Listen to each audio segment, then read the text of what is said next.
Hello everyone, ഇന്ന് നമുക്ക് നല്ല ടേസ്റ്റി ആയിട്ടുള്ള ഒരു നാരങ്ങ അച്ചാറിൻ്റെ റെസിപ്പി നോക്കിയാലോ. നാരങ്ങ അച്ചാർ ഇടുമ്പോൾ അതിൻ്റെ കയ്പ്പ് എങ്ങനെ ഇല്ലാണ്ടാക്കാവുന്നും നല്ല ടേസ്റ്റ് എങ്ങനെയാണ് വരുന്നതെന്നും അതുപോലെ തന്നെ നാരങ്ങ അച്ചാർ ഇത്ര സോഫ്റ്റ് ആവുന്നത് എങ്ങനെയാണെന്നും കുറേ ടിപ്സ് ഞാൻ വീഡിയോൻ്റെ ഇടയ്ക്കിടയ്ക്കായിട്ട് പറഞ്ഞു പോകുന്നുണ്ട്. വീഡിയോ സ്കിപ്പ് ചെയ്യാണ്ട് ലാസ്റ്റ് വരെ കണ്ടെങ്കിൽ മാത്രമേ നിങ്ങൾക്ക് അത് എന്തൊക്കെയാണെന്ന് മനസ്സിലാവുകയുള്ളൂ. അപ്പം നമുക്ക് നേരെ വീഡിയോയിലേക്ക് പോവാം.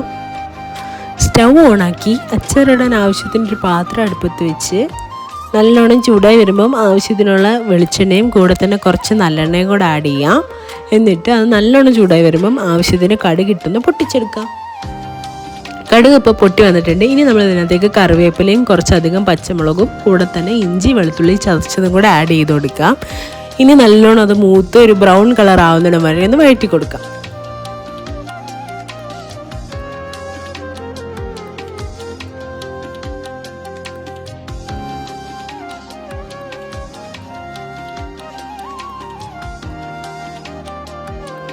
അതിൻ്റെ കളറെല്ലാം മാറി നല്ലോണം ബ്രൗൺ കളറിൽ വന്നിട്ടുണ്ട്. എന്നാൽ തന്നെയും ഒട്ടും കരിഞ്ഞു പോയിട്ടും ഇല്ല. ഇനി നമുക്കിതിനകത്തേക്ക് ഉലുവയാണ് ചേർത്ത് കൊടുക്കേണ്ടത്. ഉലുവ ജസ്റ്റ് ചൂടാക്കി ഒന്ന് ക്രഷ് ചെയ്തെടുത്തതിന് ശേഷമാണ് ഇതിനകത്തേക്ക് ചേർക്കുന്നത്. ഒന്ന് മിക്സ് ചെയ്തതിന് ശേഷം ആവശ്യത്തിനുള്ള മുളക് പൊടിയും കൂടെ ആഡ് ചെയ്യാം. ഇനി ഇതെല്ലാം ഒന്ന് മൂത്ത് വരുന്നിടം വരെ വെയിറ്റ് ചെയ്യാം. ഒട്ടും കരിഞ്ഞു പോവാണ്ട് അതിൻ്റെ പച്ചമണം മാറി വന്ന് ഒന്ന് മൂത്ത് വരണം. അത്രയും നേരം ഒന്ന് വഴറ്റി കൊടുക്കാം.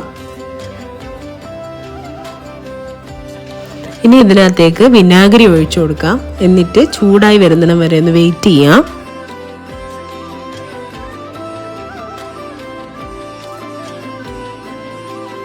വിനാഗിരി നല്ലോണം ചൂടായി വന്നിട്ടുണ്ട്. ഒന്നുകൂടെ ഒന്ന് മിക്സ് ചെയ്ത് കൊടുത്തതിന് ശേഷം ആവശ്യത്തിനുള്ള ഉപ്പ് ചേർത്ത് കൊടുക്കാം.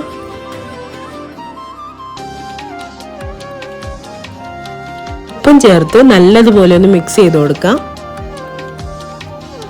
ഇനി ഇതിനകത്തേക്കുള്ള മെയിൻ ഇൻഗ്രീഡിയൻ്റ് ആണ് കായപ്പൊടി. കായപ്പൊടി അച്ചാറിന് ടേസ്റ്റ് കൂട്ടുന്ന ഒരു ഇൻഗ്രീഡിയൻ്റ് ആയതുകൊണ്ട് തന്നെ കുറച്ച് അധികം ചേർത്ത് കൊടുക്കുന്നുണ്ട്. എന്നിട്ട് ഒന്നും കൂടി നല്ലോണം മിക്സ് ചെയ്ത് കൊടുക്കാം. ഇനി ഇതിനകത്തേക്ക് ചേർക്കുന്നത് ഈന്തപ്പഴമാണ്. ഈന്തപ്പഴം നല്ലതുപോലെ കഴുകി വൃത്തിയാക്കി 4 പീസായിട്ട് മുറിച്ചതിന് ശേഷമാണ് ചേർത്ത് കൊടുക്കുന്നത്. ഒട്ടും വെള്ളത്തിൻ്റെ മയം ഈന്തപ്പഴത്തിൽ ഉണ്ടാവാൻ പാടില്ല. അത് അച്ചാറിനകത്ത് വന്നിട്ടുണ്ടെങ്കിൽ അച്ചാർ പെട്ടെന്ന് കേടായി പോകാനുള്ള ചാൻസ് ഉണ്ട്.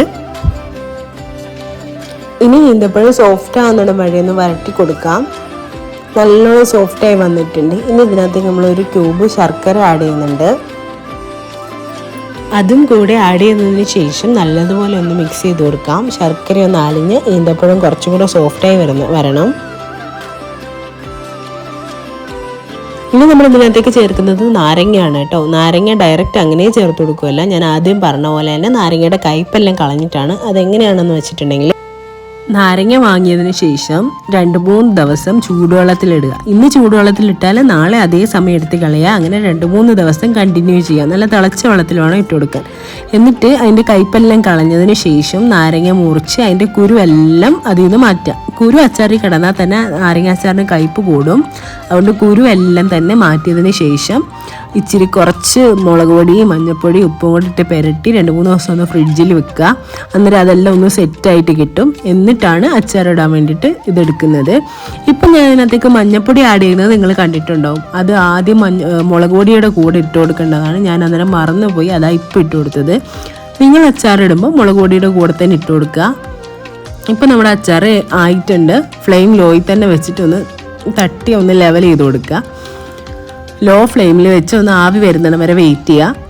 ഇനി നമുക്ക് ഫ്ലെയിം ഓഫ് ചെയ്ത് ഒരു വാഴയില കൊണ്ടൊന്ന് കവർ ചെയ്ത് കൊടുക്കാം. ഇനി ഒരു 6-7 മണിക്കൂറിന് ശേഷം നോക്കുമ്പോൾ അച്ചാർ നല്ലോണം തണുത്ത് ചൂടെല്ലാം ആറി നല്ല സോഫ്റ്റായിട്ട് വന്നിട്ടുണ്ടാവും. ഇനി നമുക്കിത് നല്ല എയർ ടൈറ്റ് ആയിട്ടുള്ള ഒരു കണ്ടെയ്നറിലോ അല്ലെങ്കിൽ ഒരു ഭരണി കുപ്പിയിലോ സ്റ്റോർ ചെയ്ത് വെക്കാവുന്നതാണ്. എത്ര കാലം വേണമെങ്കിലും ഇരുന്നോളൂ. ഒട്ടും കേടാവുകയൊന്നുമില്ല. ഇപ്പം തന്നെ നമ്മൾ സാധാരണ അച്ചാറിട്ട് കുറച്ച് നാൾ കഴിയുമ്പോഴാണ് അതിൻ്റെ തൊലിയെല്ലാം ഒന്ന് അലുത്ത് നല്ല സോഫ്റ്റ് ആയിട്ടുണ്ടാവുക. ഇതിപ്പോൾ തന്നെ നല്ല സോഫ്റ്റ് ആയിട്ടുണ്ടാവും അതിൻ്റെ തൊലിയെല്ലാം. എല്ലാവരും ഒന്ന് ട്രൈ ചെയ്ത് നോക്കുക. ട്രൈ ചെയ്ത് നോക്കിയിട്ട് ഫീഡ്ബാക്ക് എനിക്ക് കമൻസിലൂടെ അറിയിക്കുക. വീഡിയോ ഇഷ്ടപ്പെട്ടിട്ടുണ്ടെന്ന് വിചാരിക്കുന്നു. ഇഷ്ടമായാൽ ലൈക്ക് ചെയ്യുക, ഷെയർ ചെയ്യുക, സബ്സ്ക്രൈബ് ചെയ്യുക, മാക്സിമം സപ്പോർട്ട് ചെയ്യുക. Okay, thank you.